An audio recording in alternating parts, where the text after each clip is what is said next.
next race, Hockenheim. Next 3-hour race coming up. I believe it's this Saturday or Sunday. Right, let me just go through here. I've been practicing all of yesterday. This is the first time I've actually raced this track on iRacing or anything else. I must admit, it's not one of my personal favourites. Sorry if that might offend a couple of you. I know I would be if someone said Brands Hatch wasn't liked. I love that track. So I've managed to get down into the low 39s. If I had a couple more days practice, I'm pretty sure I could find another 3 to half a second, 3 tenths to half a second more time on the few out laps with 120 litres of fuel on the endurance setup. But also, I'd rather get this video out to you sooner, get the basic principles over to you, and let you learn it from there. So I'm just going to play for you the first lap.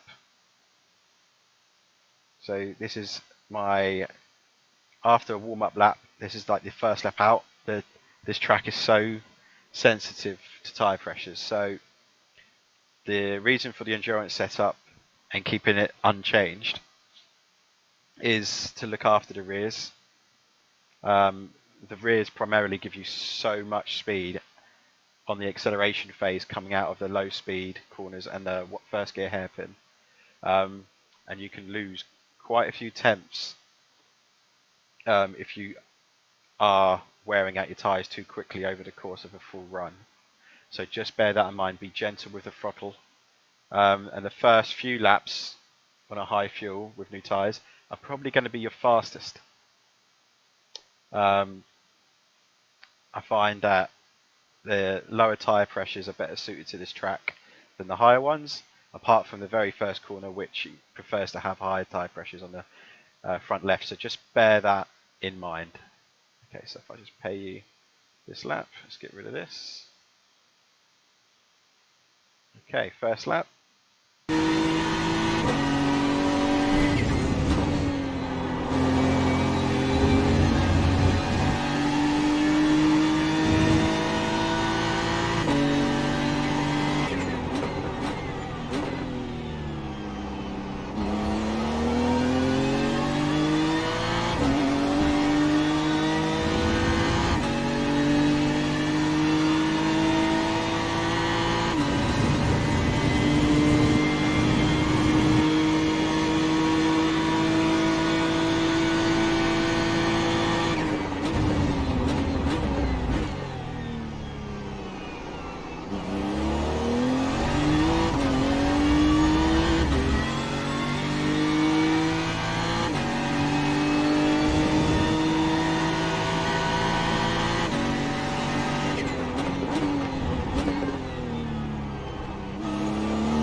Okay, so that's my fastest lap with the high fuel setup.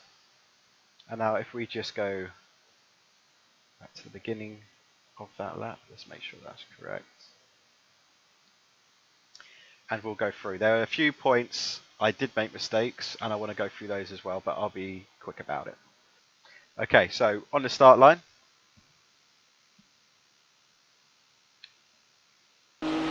staying over to the left, and we are going to be mounting this curb, and we're going to be braking at this 100-meter marker.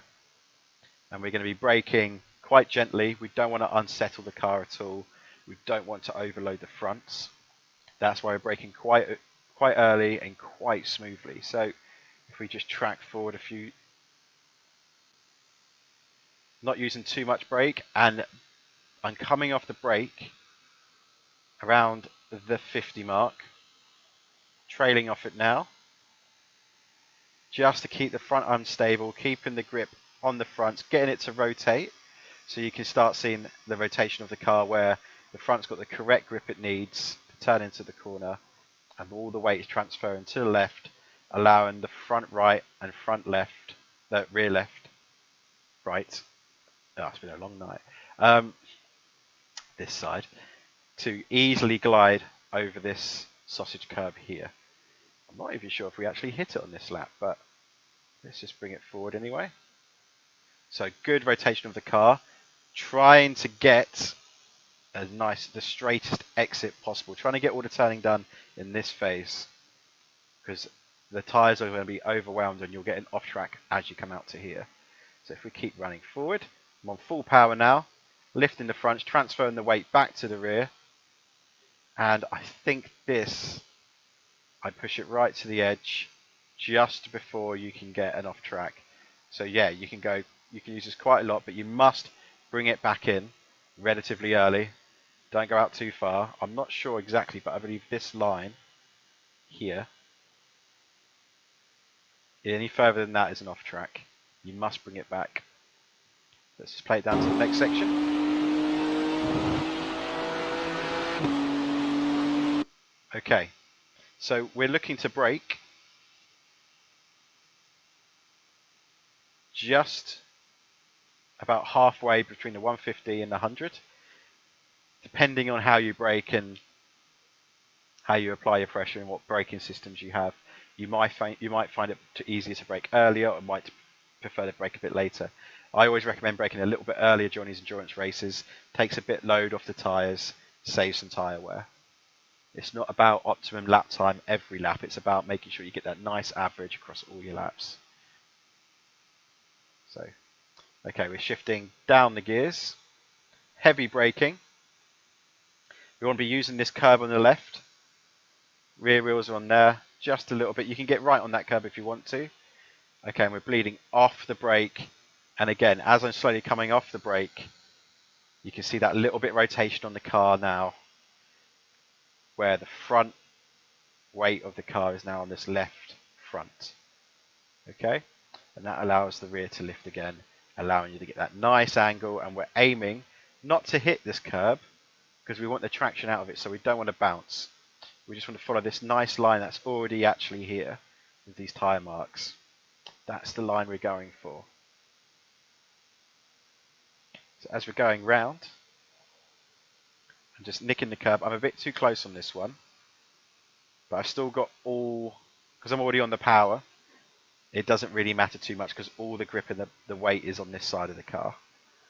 And I'm on the power relatively early. Even though it looks early to the corner, there's enough grip and enough angle over here on winding this off the track for me to stay flat out. So let's just push play so you can see what that looks like. I'm already on the power, flat out. The track doesn't tighten up on me. I can use all the track, and that's perfectly fine. I'll just rewind that again.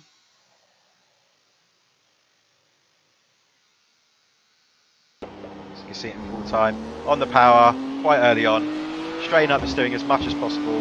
Completely straighten out these corners as much as I can. Use the full track, and then bring it over to your left, and you want to ride this curve. Not too much, don't hit the grass, but that's the tightest line. And because the track is so wide, that's where you want to be. You want to decrease the distance of the track. So keep it in there. It's not slowing you down. You don't need to go all the way out to here. The track is just so wide here, you don't need to do it in a GT3. So just keep it on the inside. And then we're going to be braking just at this 150 board, just before we get onto this. And we want to use this curb to get the car slowed down, but to also allow us to get the maximum turning angle into this hairpin and get as much speed through it as we can on the exit. So, as we're shifting down, I'm gently bringing it over to the left, ever so slightly, getting ready to open up the corner. Just enough. Get used to not touching the grass, right on the edge. And then bleeding off the brake as I'm beginning to turn in. Going all the way down into first gear. Now, the smallest amount of brake still to keep the weight on the front, maximum steering angle, over 180 degrees. And as we come off the power, back onto the power, and we can use this rumble strip if we want to. Try and avoid the sausage curb. That will make you bounce and slow down. That is the absolute edge you would want to use. And then it's full power down to the next section.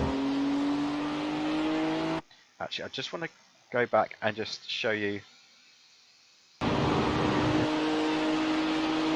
in full speed the angle in which you go through this corner. So if I pause it here, we're not turning in too early, but we're not turning in super late. This tyre mark that's already here is a good reference of what you want to do. So let's just bring it forward again. Keep it going all the way through. So I'm actually still on the brakes all the way through the corner. Again, you want to feel that front tyre grip. Don't use too much of this curve. You don't want to bounce. You want that rear traction of the rear wheels to power you out of the corner. And as you're coming off the steering and you're already on that power, you want to get it straight up as quick as you can, but don't hit that curb. Let's bring it to the next section.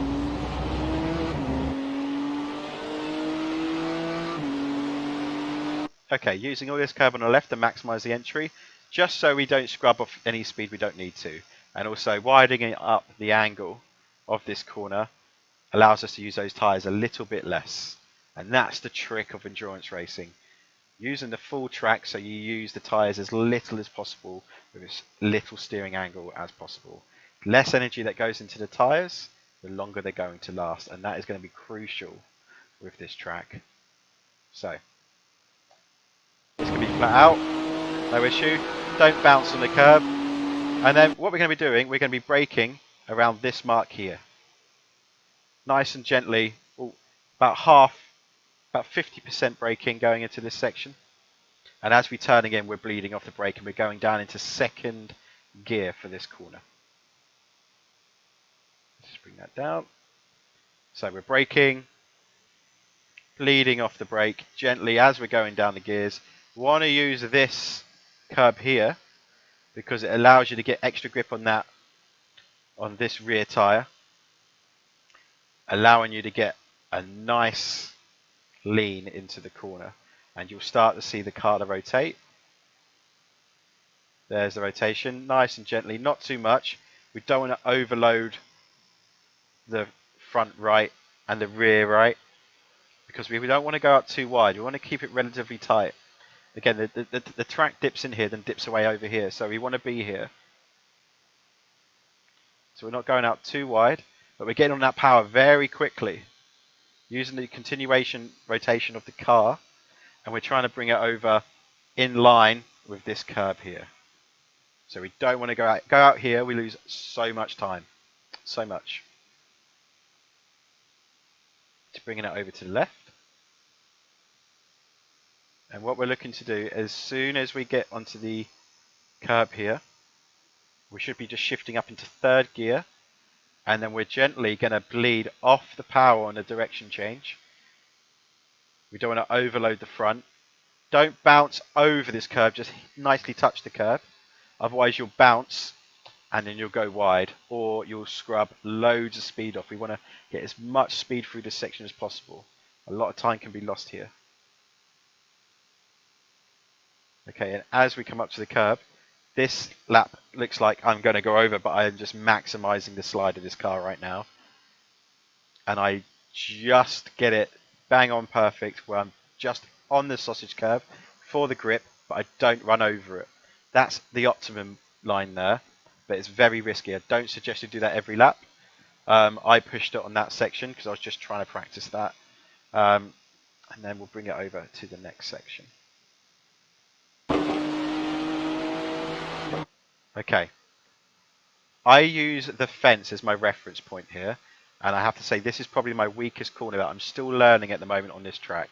The entry on this corner for the optimum time is going to be different. This is one of the mistakes I wanted to show you. But you can still do this line. It's just not as fast as the other one. So if I just play it for you, so I'm braking, gently turning in, touching the rumble strip, and then I'm back on the power fully, and I can use all the exit. But that isn't what we want to do. What we really want to do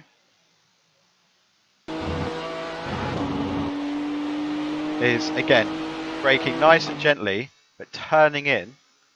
No, sorry, braking just a little bit lighter for a little bit further, turning in just a little bit later, and we want to be actually going over this curb. So if I just push play, so instead of being here, we want to be hitting it here a bit later. So my angle is correct, I just did it a little bit too late. Really, I want my wheels to be up here. And as soon as I know I'm going to be able to get that, I can get fully on the power. There's more grip here than if I just touch this. So you want your car about a third of the car length over here, and that will hold you in, and you should be able to carry more speed out. Because the problem with this corner is that it's banked in, but then the banking disappears, if you can see, and that's why it's so easy to run out wide here. Don't like those kind of corners, but they are challenging and they do make good racing. So you really don't want to be on the outside here during the race. If you're on the outside here during the race, just back off, get out of the power, let the other car take track position, because you're not going to make it out here.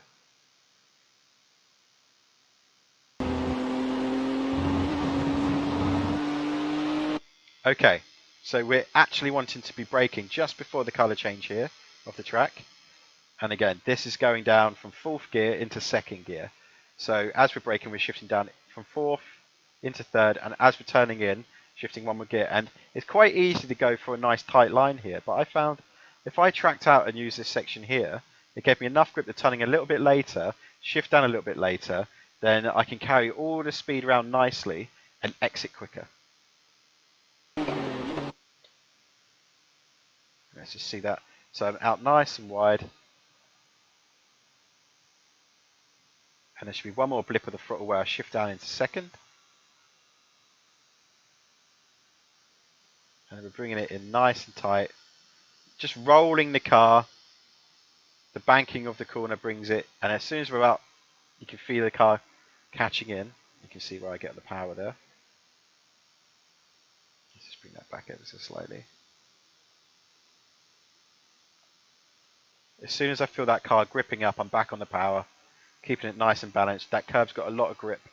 You don't have to use it, but I can get on the power and go quite wide. I don't use the full track here. You can do, but I find when you're really, really pushing, you can see the car there actually, that's one of my mistakes I made. I'm putting all that power down and you can see the rear wobbling on the way exit, struggling for rear grip. That's partly down to lower tyre pressures, but also, even though I'm not really using too much steering, I can actually open this corner up just a little bit more and get my wheels over here. I'm just applying a bit too much steering angle for the exit rather than straightening the car up. Now this next section, we want to keep the steering angle onto the left, making it just one big corner, and we want the car right over this to hook us round. If we go too wide, it upsets us for the next 4 corners. This is crucial to get a nice line through the last section of the track. So if we just bring this forward, you can see I bring it over quite far to the left. I get right over the curve. That hooks me up and pulls me in nice and tight. I don't really want to be aiming for this apex. I actually want to be over here ever so slightly, because I want to be braking it in the straightest line possible, because I want to be trail braking through the next section. So we need the car to be as stable as we can. So if I just bring this forward more, as you can see, I don't go for that apex. I bring the car over to the left just a bit more, and then as soon as I can see a straight line, I'm gently braking.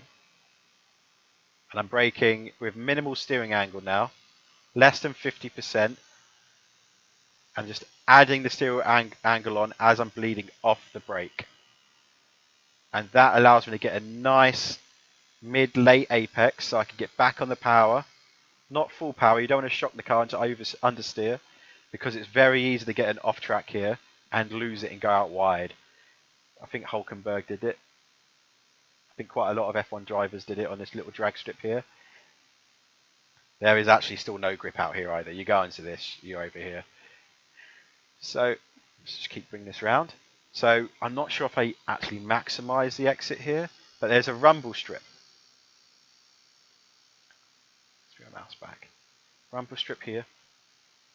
We don't want to get too far over that. It can unsettle the car, but just use this as like, okay, this is my safety zone. I can go a little bit over this, but you don't really want to. Okay, and then I can just feel that, and I'm not trail braking this time. I'm lifting off the throttle. Let's bring it back to where I lift off the throttle.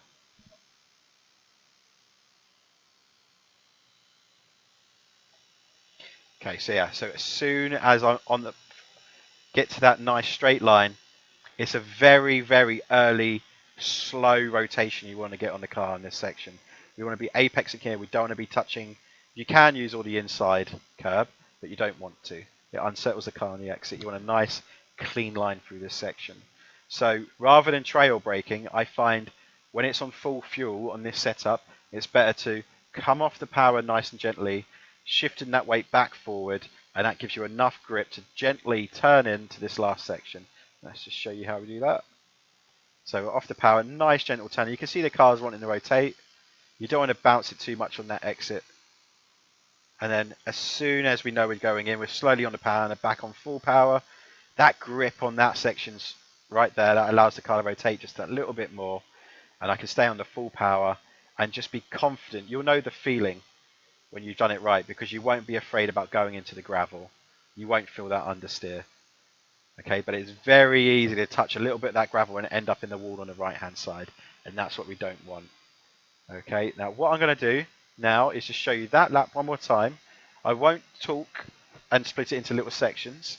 I'll just let you see it from the aerial view so you can see exactly the lines that are going on. So if I put it into far chase, there we go, that should be perfect. And I'll leave this up here so you can still see a braking and into the corners and where I'm braking. Let's just bring this one left back. Let's just push play to go for line. Okay. Let's just bring that back one lap. There we go. And any questions by any means, just drop me a message over in the Discord, and we can do a couple of training sessions that will be starting within next week. I'm going to get them started up. Okay, here we go. Have a good race. Good luck, everybody, as always, and have fun.